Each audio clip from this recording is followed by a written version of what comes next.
বিসমিল্লাহির রহমানির রহিম। আসসালামু আলাইকুম।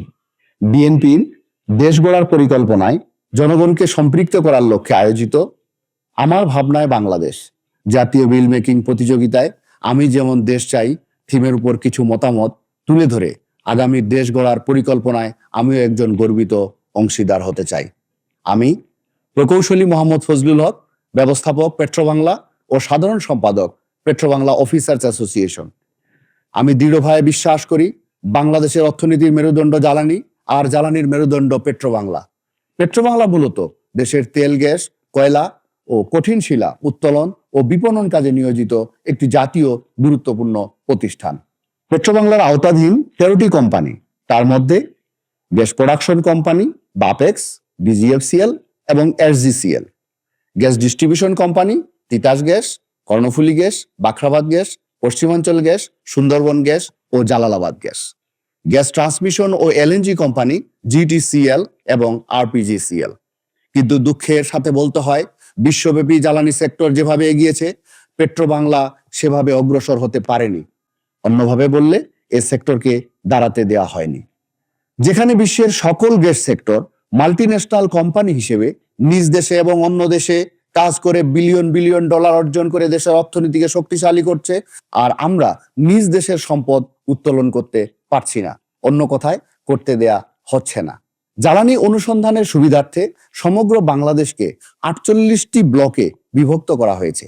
তন্মধ্যে স্থলভাগে অর্থাৎ অনশোরে 22টি এবং সাগরে অর্থাৎ অফশোরে 26টি। স্বাধীনতার 54 বছর পেরিয়ে গেলেও সাগরে তেল গ্যাস অনুসন্ধান করা সম্ভব হয়নি, অথচ ভারত ও মিয়ানমার বঙ্গোপসাগরে তেল গ্যাস উত্তোলন করছে। তাই এই অঞ্চলে তেল গ্যাস অনুসন্ধানে দৃঢ় পরিকল্পনা গ্রহণ করা জরুরি হয়ে পড়ছে। বাংলাদেশে উত্তোলনযোগ্য প্রমাণিত গ্যাস মজুদের পরিমাণ 29.74 ট্রিলিয়ন ঘনফুট। 1960 সাল হতে এ পর্যন্ত উত্তোলন করা হয়েছে 21.75 ট্রিলিয়ন ঘনফুট। অবশিষ্ট মজুদ 7.96 ট্রিলিয়ন ঘনফুট। 2001 সালে যখন বিএনপি সরকার ক্ষমতায় আসে, তখন বার্ষিক গ্যাস উৎপাদন ছিল 372 বিলিয়ন ঘনফুট এবং 2006 সালে যখন বিএনপি ক্ষমতা থেকে চলে যায়, সে বছরে গ্যাস উৎপাদন ছিল 562 বিলিয়ন ঘনফুট। অর্থাৎ 5 বছরে গ্যাস উৎপাদন বৃদ্ধি করা হয় প্রায় দ্বিগুণ, অথচ বর্তমানে বার্ষিক গ্যাস উৎপাদন 744 বিলিয়ন ঘনফুট। এখান থেকে সহজেই অনুমান করা যায় গত 17 বছরে বাংলাদেশে তেল গ্যাস অনুসন্ধানের কার্যক্রম পরিচালনা করা হয়নি, নির্ভর করা হয়েছে আমদানি ভিত্তিক এলএনজির ওপর। একইভাবে আমরা যদি কয়লার দিকে তাকাই, তাহলে দেখা যায় দেশে মোট আবিষ্কৃত কয়লা খনির সংখ্যা 5টি। মোট রিজার্ভ কয়লার পরিমাণ 7,823 মিলিয়ন মেট্রিক টন। 2005 সালে বিএনপি সরকারের সময় দেশের একমাত্র কয়লা খনি বড়পুকুরিয়া কয়লা খনিতে উৎপাদন শুরু হয় এবং 2024 সাল পর্যন্ত মাত্র 15 মিলিয়ন মেট্রিক টন কয়লা উত্তোলন করা হয়েছে, যা দিয়ে দৈনিক 625 মেগাওয়াট বিদ্যুৎ উৎপাদন করা হয়, যা কয়লা ভিত্তিক বিদ্যুৎ উৎপাদনের মাত্র 3%। গত 17 বছরে কয়লা উৎপাদন বৃদ্ধির জন্য নতুন কোনো কয়লা খনি চালু করা হয়নি, অথচ দেশে কয়লা ভিত্তিক বিদ্যুৎ উৎপাদন প্রায় 27%, যার পুরোটাই বিদেশ হতে আমদানি করতে হয়। ফলে বিলিয়ন বিলিয়ন ডলার বৈদেশিক মুদ্রার অপচয় ঘটে। তাই দেশীয় কয়লা উৎপাদনের দিকে ভবিষ্যৎ সরকারকে মনোযোগী হতে হবে। এতে হাজার হাজার মানুষের কর্মসংস্থানের সুযোগ সৃষ্টি হবে, পাশাপাশি বিলিয়ন বিলিয়ন ডলার বৈদেশিক মুদ্রার সাশ্রয় হবে। বাংলাদেশের একমাত্র ভূগর্ভস্থ কঠিন শিলা খনি হলো মধ্যপাড়া গ্রানাইট মাইনিং কোম্পানি। এটিও 1994 সালে বিএনপি শাসন আমলে উৎপাদন শুরু হয়। বছরে এ খনি হতে গড়ে প্রায় 15 লক্ষ মেট্রিক টন পাথর উত্তোলন করা হয়ে থাকে। গত সরকারের ভুল সিদ্ধান্তের কারণে লাভজনক এই প্রতিষ্ঠান লসে পরিণত হয়, অথচ 2024 সালে ভারত ও ভুটান হতে 2.72 কোটি মেট্রিক টন পাথর আমদানি করা হয়েছে, যেখানে হাজার হাজার কোটি টাকার বৈদেশিক মুদ্রার অপচয় হয়েছে।